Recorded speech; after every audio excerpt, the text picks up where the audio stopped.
Welcome, aspirants, to this highly crucial Rungta IAS Academy Explainer. Today, we're decoding a brilliant article by the Union Minister on yoga.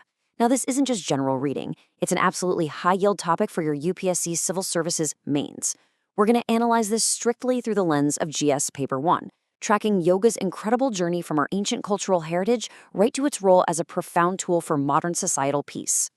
Let's quickly map out our roadmap for today. We've broken this down into 4 exam-ready sections. First, the global recognition of yoga. Next, cultural heritage and soft power. Then we'll dive into addressing modern societal stress. And finally, we'll look at the architecture of peace. Let's get right into it. Section 1 on our agenda is the global recognition of yoga, where we'll trace some absolutely vital institutional milestones. To really grab an examiner's attention, there is no better way to anchor your answer than with a visionary quote. Listen to this. During his address to the 69th session of the UN General Assembly, Prime Minister Narendra Modi described yoga beautifully as an invaluable gift of India's ancient tradition, one that embodies the unity of mind and body, thought and action. Guys, literally memorize this exact line. It makes for a remarkably powerful, high-scoring opening for just about any GS1 essay on Indian culture. Now, for your value addition data points, you need a strong timeline. It all picked up incredible global momentum with the 2014 UN General Assembly resolution, which led to the first observance in 2015 under the theme of harmony and peace. Then came a massive win in 2016 with its UNESCO Intangible Cultural Heritage inscription. And looking ahead, the Maharaji Desai National Institute of Yoga organized the Yoga Mahotsav 2026 on May 2nd, down at Kana Shanti Vanam. Drop these exact milestones into your answers to show the clear, chronological evolution of India's cultural diplomacy. Moving seamlessly into Section 2, cultural heritage and soft power, and specifically India's global footprint. Aspirants, listen closely here, because a very common mistake in mains is defining yoga merely as a physical exercise. Please, do not do that. The examiner is simply not going to award good marks for that basic level of understanding. Instead, you've got to use the source text's precise definition. It defines yoga as a discipline rooted in India's traditional knowledge systems, one that harmonizes the body, mind, and breath. Write this exact definition down in your notes. That's exactly how you secure maximum marks.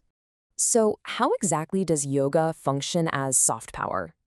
Well, think about conventional influence. That usually relies on hard assertion and complex external negotiation.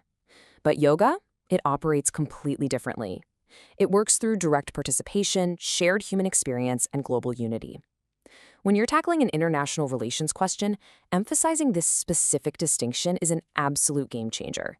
It signals to the examiner that you truly grasp how yoga fosters global trust and mutual respect organically. That brings us to Section 3, addressing modern societal stress, specifically looking at this from the GS1 society perspective. The original article does a phenomenal job outlining the truly urgent sociological challenges we're facing in our current landscape.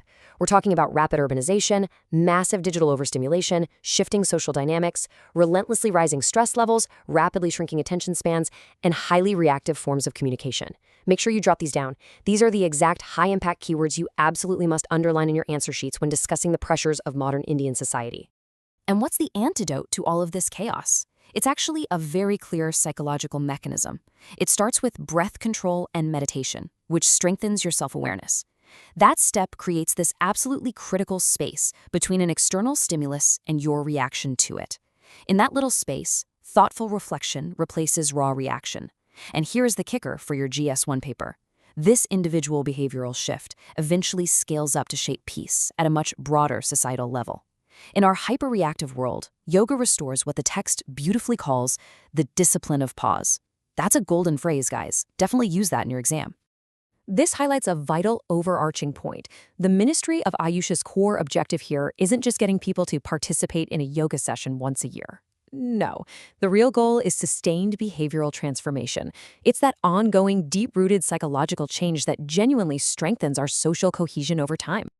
Let's bring it all together now in our 4th and final section, Architecture of Peace, the synthesized conclusion. As we gear up for the International Day of Yoga 2026, I want you to remember this key takeaway. Traditionally, we think of peace as something negotiated across international borders and big conference tables, but the text makes a profound point. True, lasting peace must be cultivated within individuals first.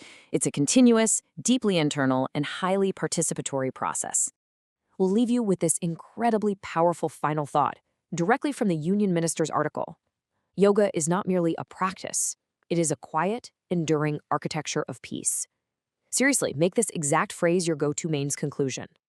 But before we sign off, I want you to ask yourself a question. As future IAS officers and administrators, how will you practically integrate this quiet architecture into the incredibly chaotic governance challenges you'll be facing tomorrow? Something to think about. Thank you so much for tuning into this Rungta IAS Academy Explainer. Keep analyzing, keep pushing forward, and all the very best for your preparation.